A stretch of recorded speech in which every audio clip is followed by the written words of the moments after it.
Today, in this video, we're going to go into detail and provide a little understanding, and we'll thoroughly revise all the concepts. So, without further ado, let's begin by talking about regression. What is regression? It provides a mathematical relation. You should keep in mind that it provides a relation here. Meaning, it provides a mathematical equation. In this way, you'll also be asked theoretical questions in these chapters, but they aren't particularly difficult. Talking about theoretical questions, you need to thoroughly study each concept. So, mathematical relations also tell us the relationship between two variables.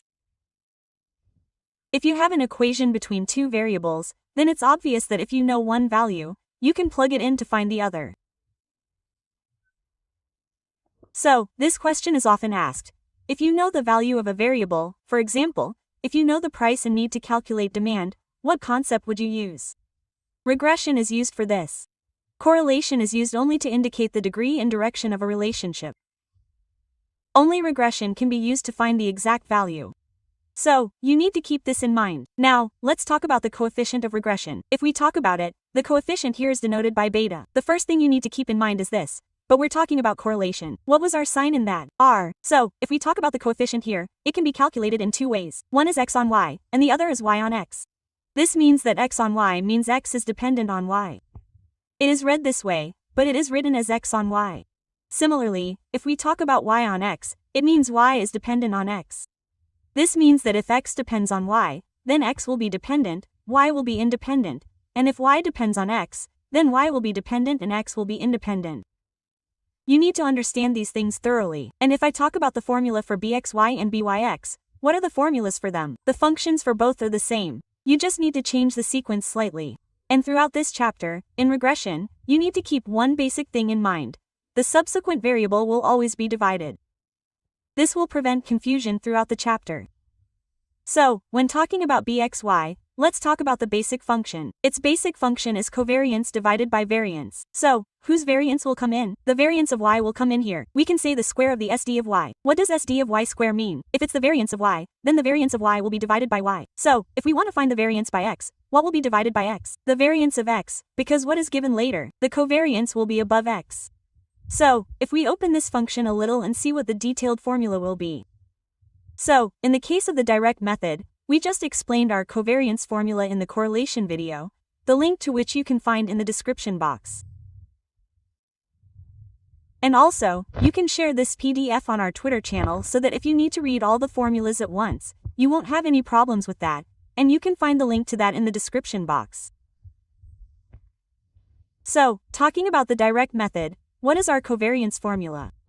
Sigma xy, n sigma x, n sigma y, n, and in the divide, we applied the formula for the variance of y. So, this is our formula for the square of the whole. So, if you solve this, taking the LCM, etc., your formula will become this. So, it will be a little longer. If you apply such a long formula, your formula will be much shorter. So, you have to keep this in mind. We just took the LCM here. Because of this, n will be included in all the left terms here. This is exactly the same formula here. And look, here, if we consider the same full term of bx, what will come in the divide? The variance of x. So, look, if we consider the second using the assumed mean, it is exactly the same formula. What does it replace x and y? Dx and dy.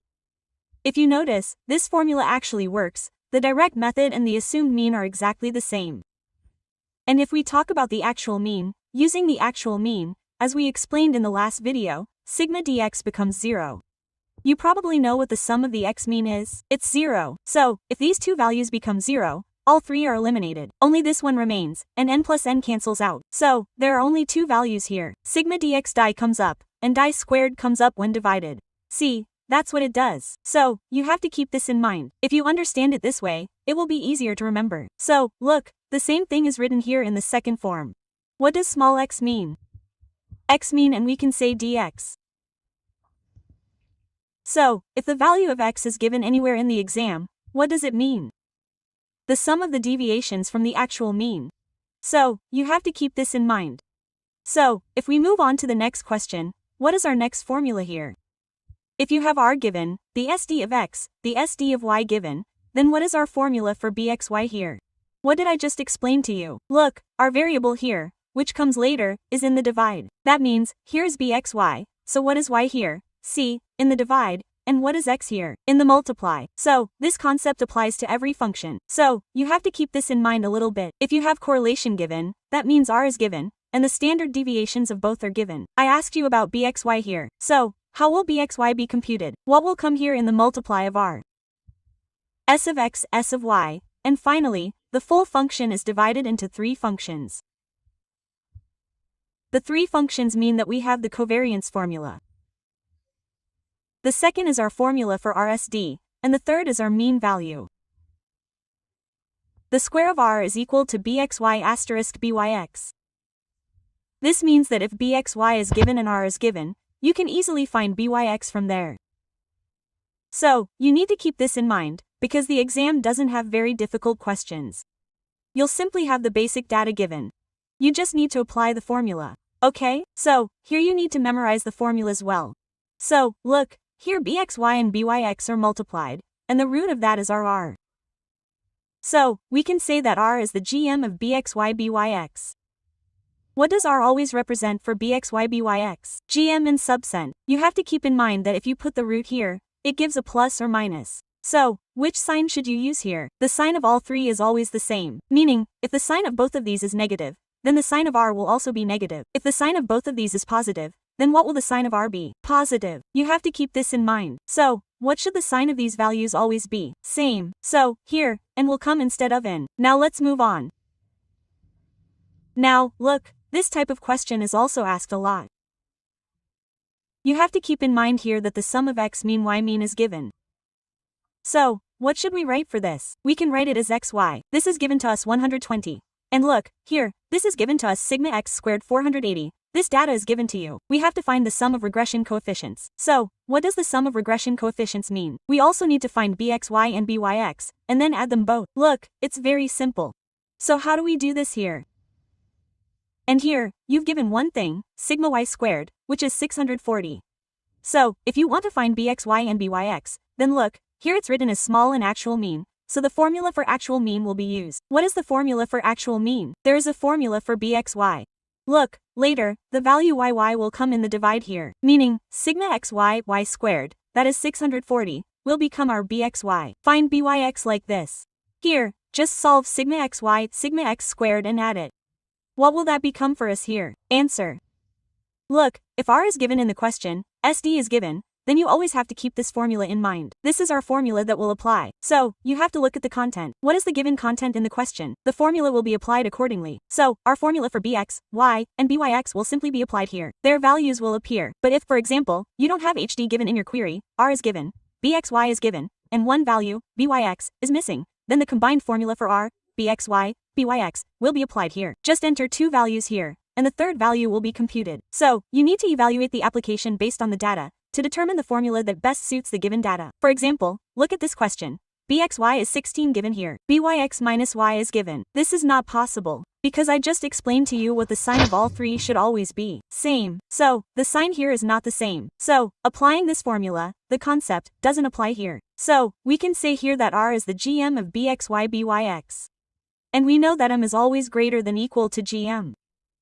This is your central tendency point. So, if we consider m from here, what will be the am of bxy and byx? The sum of both by 2 and gm. We just saw what happens to it. R. So, we can say that if we take the sum of these 2 by 2, what happens to it? Greater. So, you're also asked this directly in the MCQ. So, you have to keep in mind that if you sum both, what will happen to 2 times r? Greater and equal. Okay? So, keep these things in mind for a little while. Now let's move forward. Consider this. If one regression coefficient is less than 1, what could the other be? For example, let's understand this with an example. For example, if we are given a coefficient of 2, what could the other coefficient be? What does this mean? Actually, the value of r is always between -1 and +1. But when it comes to b, we haven't studied any such condition regarding its limit. So, its limit can be anything from infinite to infinity for b. But when it comes to r, what is the limit of r? -1 to 1. So, this means that the value of byx must be such that the root of the multiplication of these two gives the value of r less than 1. This means that if bxy is given, then our byx can be smaller or greater than 1. but in the limit, both of these things can happen here. So, it can be smaller than 1, larger than 1, smaller than 1, or equal to 1. It could be any value. But let's say, given in the question, that our bxy is 1.2, you can check it. Here, if your byx equals 1.4, or even 1.1, or even 1.009, this won't be possible. The product of these two will always be greater than 1, so r isn't possible. Therefore, this situation won't be possible. So, byx will have to be small. So, you need to keep this in mind. If the given coefficient bxy is greater than 1, then the other coefficient will have to be smaller than 1. So, it can only be less than 1. Okay, so, here we've explained this with an example. You can see this. Now let's move on to the next question. Now, if we talk about regression equations, there are two concepts within a regression equation. One is the equation of x on y, the other is the equation of y on x, as if there were two coefficients within this. Similarly, our equation here is 2x on y and the second is y on x. So, what happens in the equation for x and y? Look, the same sequence is followed. If x is first, then x will come first. Then y, meaning the mean of xx is equal to x on y, so bxy will be put here. By x cannot be put here. So, bxyn is the mean of yy. And similarly, if we talk about yx, then y will come first, equal to byxin as x mean. So, you have to keep this in mind.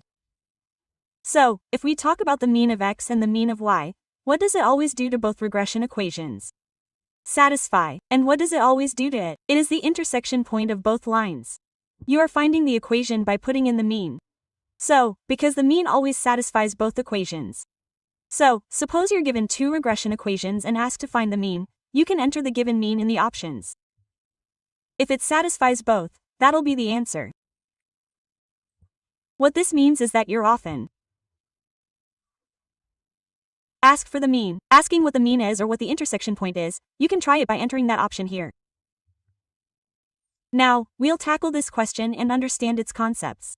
Many questions related to this are asked. Look, if we talk about this question, it's a simple question. You're asked for bxy, so look directly at the value given. Generally, this type of question is rare, where you're given a table and have to find the value, and then finding bxy becomes more lengthy. Generally, values are given in exams. You'll need to directly apply the full form of bxy. You can apply it here. By entering the value in this full form, you can find the value of bxy here. And if the same question asks for an equation for x and y, how will it work? The mean of x is put here as bxy, and the mean of y is there, so we can find our mean. We put the mean here, we put bxy, that will give our equation.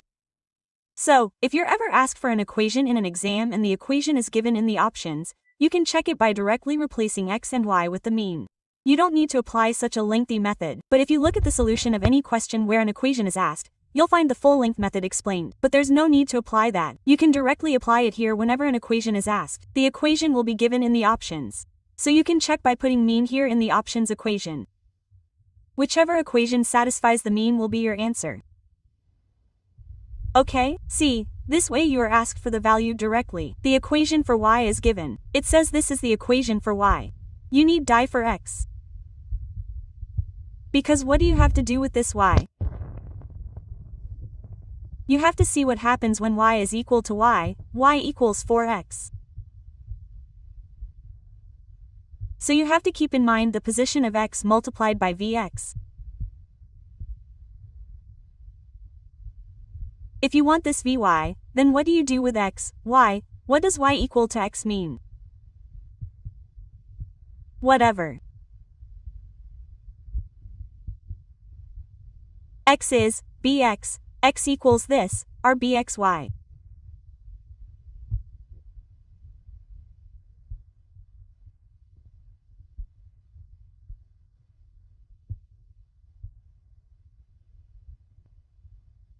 Here you get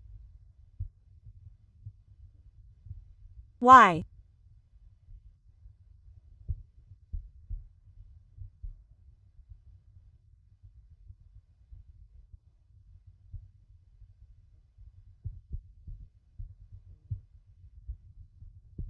bxy. So how will bxy be complete here? First, you find bxy from our formula. Then, you need to use the equation for x on y. You put bxy there, you put the mean. And the value of y, given in the question, we put 10 here. What do we get by solving this? The answer to the value of x. So, you'll have to solve this question like this. But generally, in exams, instead of giving you raw data, you'll be given all the values. Giving all the values will make it a little easier. It won't consume much time. You'll have to enter bxy in the equation directly. There's no shortcut. Next, if you're given both the equations x on y and y on x, you haven't told them which equation is which, and they ask you for the mean, it's okay. It doesn't matter which equation. In the options, you'll have the mean given. So, try putting mean here in place of x and y. Whatever mean point in the equation satisfies these two equations, what will happen to us? Answer. So this point is very simple. What does mean always do to an equation? Satisfies. So try putting mean in here. If mean satisfies, what will happen to us here? Answer. Similarly, we move on. What kind of questions can be asked from this? And look, this is a frequently asked question. If you are given two equations and asked to tell which is x on y and which is y on x. So, here x on y is asked. So, how do you find it? What is the best shortcut for that? You first arrange here, first x, then y. Similarly, in the second equation, first x, then y. If the sequence is wrong, your answer to the question here will be wrong. So, first look at the sequence. First x, then y, xy. What do you have to do after that? Cross multiplication. So, when you cross multiply this, here 4*9 means you have to multiply only the constant. What is coming? 36 and 5 times 2 equals 10. So what do you have to take in the numerator? The smaller value 2 times 5 equals 10. And what is coming in the divide? 36. So, you have to keep in mind that what is in the numerator is always our independent variable, and what is in the denominator is always the dependent variable. What does it mean? Look, whose multiplication is becoming small. If we talk straightforward, then see what is the multiplication of these two here. Small. So, what will these two be? Independent. Meaning, in the first equation, our 5y is independent, and in the second equation, 2x is independent. So you can say that y here is independent. If it is independent here, what will x become? Dependent. So, try to understand how to read this equation. We can say this is an x on y equation. Because x here is dependent on y, it is interpreted like this. So this is x on y, and similarly, what will the other one automatically become? Y on x. And if we interpret this too, we just saw what this one is. Independent. If this is independent, what will it automatically become? Dependent. And always when we read, dependent is written first. So, which equation will this be? Y is dependent on x. So, if we recap what we just discussed, then we need to cross-multiply it. So, the smallest value obtained after cross-multiplying is always independent. Simple. So, these two will be independent. This means that y here will be independent. If y is independent, it will become x-dependent. So how do you read this? The x on y equation. So, you have to pay a little attention to this. This will become x on y. So, automatically, this becomes y on x. So, if you are asked x equals 1y, then the first equation here will be the answer. But you also have to pay attention to its sin. Meaning, now let's understand it with the next example. What about sin here? For example, if this data is given, then look at it, you have to pay a little attention to sin here. So, in which question do you have to pay attention? You have to pay attention in all of them. If you are ever asked the x on y equation or the y on x equation, you must pay attention to the sign here. We just understood the multiplication of smaller values. So, first, look at the smaller value. If we cross-multiply it, it becomes 16 and this is 32. So it is smaller. But look, if you have to multiply the sign as well, what will the minus be? What will the minus be? What will the minus be? 16. Multiplying these two means the minus is 32. So, do they add up? No. But what is the value of r always? Directly multiplying these two and their root? Look, the root in the negative is never possible. So, the value of r is never possible here. You have to understand this. Meaning, after multiplying here, the sign should cancel out. A plus sign should appear here. So, if a plus sign appears here, then r is possible. Then you can find the x on y and y on x equation here. Here, r is not possible. So, this means that x1y y1x is not an equation at all. This is incorrect data. You can give you any two equations here. So, you need to keep this in mind. Whenever you cross-multiply here, there shouldn't be any sign. Only a positive sign should appear. Only then is the x on y on x equation possible. So, you can determine your answer.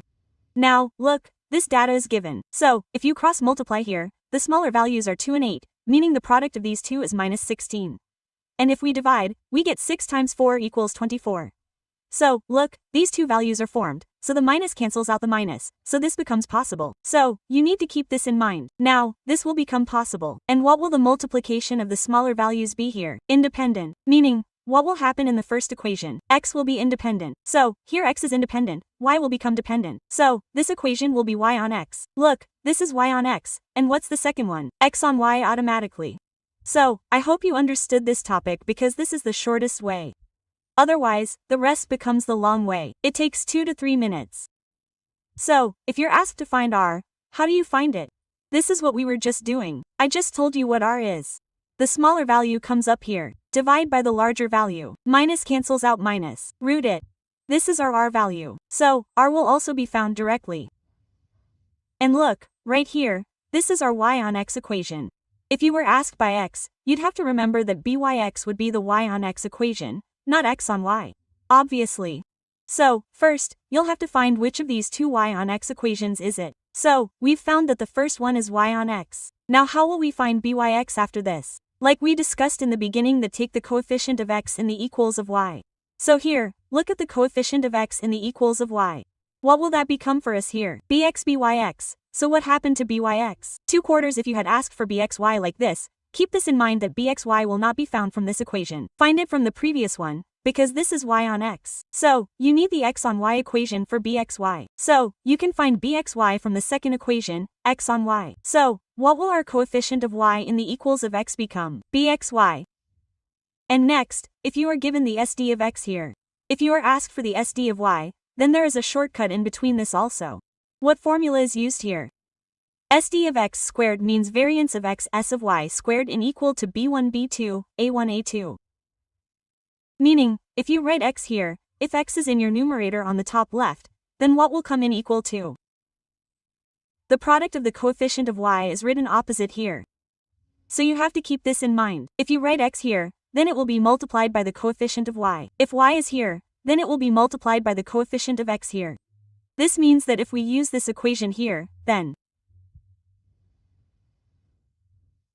look here, you will put SD of X squared in the numerator. Y squared will come in the denominator. In equal to, instead of X, the coefficient of Y will be multiplied by it in the numerator, and whose multiplier will be in the denominator. The odd one here means multiplying the coefficient of X. Whether we take it negative or not doesn't matter, because we're talking about SD, so you have to compute this value. So, we have this value. The SD of X is given by 10, so that becomes the square of 10. Divide by 100, and we're missing Y. Let's solve this, and what will we get? Answer. So, if the question asks you for the ratio of the SD of X and Y, how will you find this ratio? So, using what we just understood, you can also find the ratio. What will happen in the SD of X squared, Y equals 2? Look, above, X is multiplied by Y, which means 25 asterisk 2, and divided by Y, which means 3 asterisk 24, right? So, there's squaring here, so we'll take the root on both sides. So what's the SD of X ratio? SD of Y. So, we just need to root it. So, 50 per meter here becomes 24 asterisk 3, so we root it here by 72. You'll get the answer here. So, 5/6 here is option D. So, if you're asked for a ratio, you can easily find it using this shortcut. But if you're asked for the ratio of the mean of X and Y, there's no shortcut for that. First, you'll have to find the mean of X and Y. That will give the ratio. So, you'll have to solve the equation and find the mean of X and Y, because the mean satisfies the equation. So, if you solve the equation here, you'll get the mean. That will give our ratio, the mean of X and Y. Now, if we talk about change in origin and scale, what does origin even mean? Plus or minus scale means multiply, divide. So, origin doesn't have an impact on regression. Scale does, meaning, it's not like correlation. Quantity also has an impact on it. You have to keep this in mind. So, here, multiply and divide have a complete impact. So, what is its meaning? It's a very simple meaning. Look, it seems to be the same concept throughout the chapter. If you're given bx and y, then multiplying will be the coefficient of x, and dividing will be the coefficient of y. What will this mean for us? Y. So, you have to keep this in mind. The first variable will be multiplied, the second variable will be divided. We have to find its coefficient. So, how to do this? Let's understand this with an example. For example, if this is your question, here you see the equation u and versus are given. You have bxy given, so when you want to find BOV, what will happen to equal to? The coefficient of x is found here in the multiplication of bxy and bxy. So, the coefficient of x means to look at u as equal to u. There should be no value with u. So, here it is 4, and similarly, the coefficient of y in the division is 5. Let's solve this. This will give us the answer. Above will come from here. So, here is another question. You can try this question as well to see if you get the correct answer. Its solution is also provided here. So try solving this and see if your answer is correct. Let us know in the comments if you have any problems. And when it comes to standard error, what's the formula for standard error? Standard error exists in both regression and correlation. So, you need to be a little careful there. There's a difference in the requirements between the two. Meaning, what was the formula for standard error there? 1r squared n. So SD isn't used in that. So, if SD is given in the question, it means you're asking about regression, not correlation. What happens when we divide by 1? And n isn't used here. So, you need to be a little careful about this. So, what is the formula for the standard error of xy? Here, SD of x asterisk square 1r squared. So look, this is the same in both. 1r squared. The only difference is this, and I explained this to you in this entire chapter. If something is in multiplication, then it is the first one. If it is in division, then it is always the latter one. So, you have to keep this thing in mind in this entire chapter. I hope this video helped you. But still, if you face any problem, please let us know by commenting. Then we will resolve it. Now, see you in our next video.